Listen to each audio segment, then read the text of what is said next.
मुख्यमंत्री डॉक्टर मोहन यादव की अध्यक्षता में संपन्न हुई कैबिनेट की बैठक में कई महत्वपूर्ण निर्णय लिए गए। हाल ही में हुई ओलावृष्टि से 400 से ज्यादा गांवों में फसलों को नुकसान हुआ है। इसे देखते हुए मुख्यमंत्री डॉक्टर मोहन यादव ने अधिकारियों को तुरंत सर्वे करने और किसानों को राहत राशि देने के निर्देश दिए। सोमवार को कैबिनेट की बैठक में यह भी तय हुआ कि प्रदेश में 4 जगह बड़े सौर ऊर्जा संयंत्र लगाए जाएंगे। इससे नगर निगमों और नगर पालिकाओं का बिजली खर्च कम होगा। साथ ही जल आपूर्ति योजनाओं के लिए भी सौर ऊर्जा का इस्तेमाल किया जाएगा, जिससे पानी सप्लाई आसान और सस्ती होगी। गर्मी में पानी की कमी न हो, इसके लिए मुख्यमंत्री ने सभी कलेक्टरों को तैयारी करने को कहा है। सिर्फ लोगों के लिए ही नहीं बल्कि पशु पक्षियों के लिए भी पानी की व्यवस्था करने के निर्देश दिए गए हैं। हमें ये कहते हुए बहुत प्रसन्नता हो रही है कि इस वाइल्ड लाइफ में जितना भी वन क्षेत्र है वहां पर कोई भी वनग्राम नहीं है, इसलिए किसी प्रकार की कोई परेशानी नहीं है। लगभग 614 वर्ग किलोमीटर प्रदेश 614 किलोमीटर की ये वर्ग मीटर की वन सेंचुरी है ये, और ये 26वीं वाइल्ड लाइफ सेंचुरी होगी, जिसका कि देश में सर्वाधिक वन सेंचुरी बनाने का जो एक रिकॉर्ड है वो मध्य प्रदेश के नाम है। माननीय मुख्यमंत्री जी ने निर्देश दिए, गर्मी प्रारंभ हो गई है, इसलिए सभी माननीय मंत्रीगण अपने अपने प्रभार के जिले में पानी की व्यवस्था को देखें, लोगों को पीने का पानी मिले, पशुओं को पीने का पानी मिले और समाज के अंदर इस प्रकार का वातावरण बने कि पक्षियों के लिए भी लोग पानी की व्यवस्था करें। मैं समझता हूँ इतना बारीक कोई मुख्यमंत्री सोचता नहीं है कि पशुओं के पानी की भी चिंता करें और पक्षियों के पानी की भी चिंता करें। आज कैबिनेट में माननीय मुख्यमंत्री जी ने सभी माननीय कैबिनेट मंत्रियों से आग्रह किया है। अभी कुछ क्षेत्रों में ओलावृष्टि हुई है, ओलावृष्टि के लिए भी माननीय मुख्यमंत्री जी ने निर्देश दिए हैं सारे कलेक्टर्स को कि जल्दी से उसका सर्वे करें और आपदा प्रबंधन के माध्यम से उन सब किसानों का जिनका नुकसान हुआ है उन्हें आरबीसी की तहत उनकी जो मुआवजा है वो उनको अतिशीघ्र मिले, इसकी चिंता करें। जैसा कि मैंने पहले बताया था आपको कि हम आत्मनिर्भर नगर निगम और नगर पालिका बनाने के लिए प्रयासरत हैं, और हमने ये भी अध्ययन किया कि सबसे बड़ा खर्चा अगर नगर पालिका नगर निगम का है तो पहले तनख्वाह का, दूसरा पेयजल के बिल का, बिजली के बिल का। हमने उसको कम करने के लिए सोलर प्लांट प्रदेश में 4 बड़े लगाने का निर्णय लिया है, उस पर कार्रवाई चल रही है। उसी प्रकार से लोक स्वास्थ्य यांत्रिकी विभाग भी जितनी भी समूह जल योजना है उनके लिए भी अब सोलर प्लांट लगाने का आज कैबिनेट में उन्होंने अनुमति मांगी थी, जिससे कि जल योजनाएं बहुत भार नहीं आए, कम कीमत पर और उनको बिजली उपलब्ध हो सके।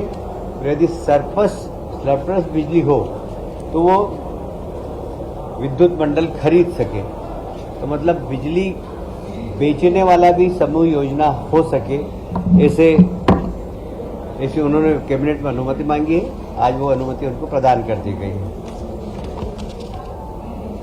एक बहुत ही अच्छा निर्णय और हुआ है। आप सभी जानते हैं कि हमारा जो खजुराहो है वो यूनेस्को में वर्ल्ड हेरिटेज की सूची में है। वहाँ पर होटल इंडस्ट्री और रुचि ले रही है क्योंकि वहाँ पर पर्यटकों की संख्या बढ़ती जा रही है। पिछले 3-4 वर्षों में वहाँ पर पर्यटकों की संख्या लगभग डबल हो गई है, और इसलिए वहाँ अच्छी होटल्स और बने। वहाँ पहले से ही राजगढ़ कोठी ओबेरॉय ग्रुप के पास थी। ओबेरॉय ग्रुप आप जानते हैं कि देश का सबसे प्रतिष्ठित होटल व्यवसाय में से एक है।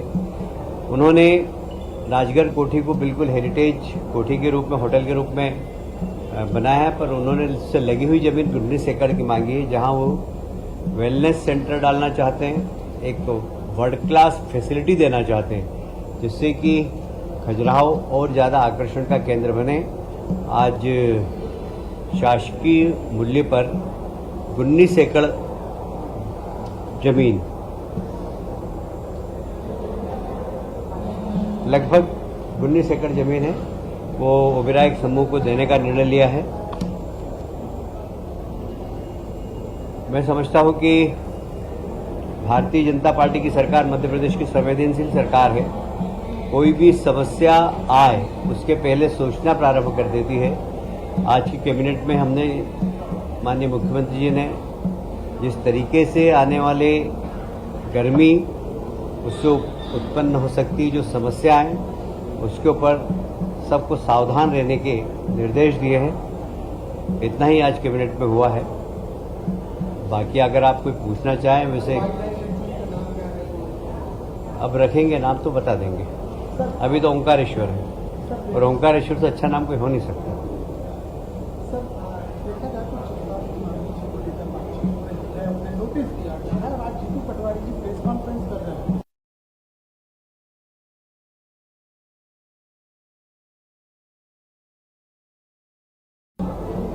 देखिए, भारतीय जनता पार्टी जीतू पटवारी जी के इशारे पर थोड़ी चलेगी।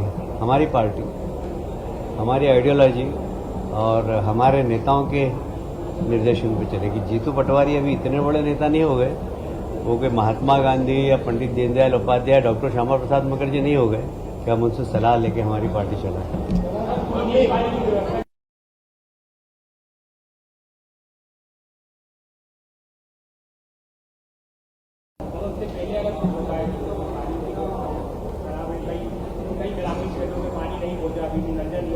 मैंने पहले ही बता दिया कि मुख्यमंत्री ने निर्देश दिए हैं कि पूरे जिले में जाकर लोगों के पास जल पानी पहुंचे, उसकी समीक्षा करें। जहां पानी कम हो वहां टैंकर की व्यवस्था करें। तो समीक्षा होगी और कलेक्टर को भी इस प्रकार के निर्देश जारी कर दिए गए।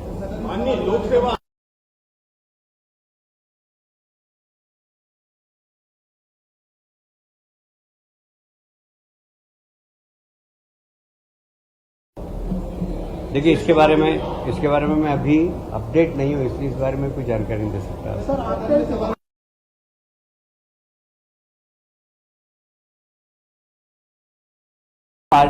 पार्टी अपने नियम और कानून से चलती है, किसी दूसरी पार्टी के नियम और कानून से नहीं चलती। इसलिए हमारे यहाँ कोई भी काम कार्यकर्ता अगर करता है तो हम अब देखते हैं कि वो अनुशासनहीनता की श्रेणी में आता है तो नोटिस देते हैं।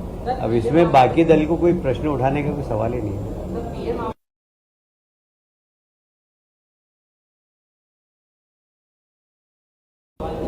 देखिए, 80-90% पीएम आवास योजना हमारी समय सीमा में पूरी हुई है और मध्य प्रदेश को उसमें अवार्ड भी मिला है दूसरे नंबर का।